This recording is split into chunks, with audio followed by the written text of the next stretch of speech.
ఇప్పుడు ఏకంగా వైకాపాలో ఉన్న మహిళ నాయకురాలు నన్ను ఎగతాళి చేస్తారు.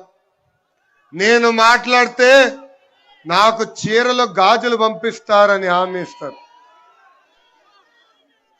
ఎవరు చెప్పారో తెలుసు కదా, డైమండ్. డైమండ్ ఏం తల్లి,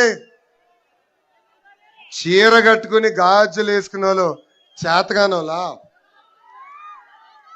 ఆ డైమండ్ అడుగుతున్నా,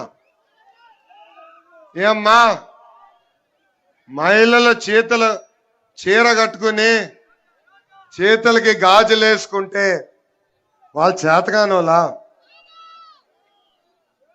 ఒక మహిళ మంత్రి ఉండి మీరు ఇట్లా మాట్లాడచ్చా?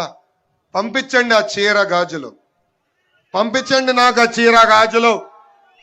మా అక్క చెల్లెలకి నేను గౌరవంగా పెట్టి వాళ్ళ కాలు నేను మొక్కుతా.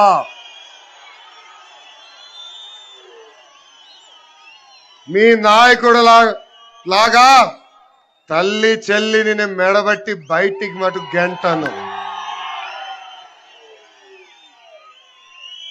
మహిళలు ఎంతో జాగ్రత్తగా రూపాయి మీరు జాగ్రత్తగా పెడతారు తల్లి. ఇల్లుని జాగ్రత్తగా ముందలు తీసుకెళ్తారు. అలాంటిది జగన్మోహన్ రెడ్డి, ఈ జాదవ్ రెడ్డి ముఖ్యమంత్రి అయిన దగ్గర నుంచి మీ డబ్బులు లాక్కున్నాడు తల్లి, మీ డబ్బులు లాక్కున్నాడు తల్లి.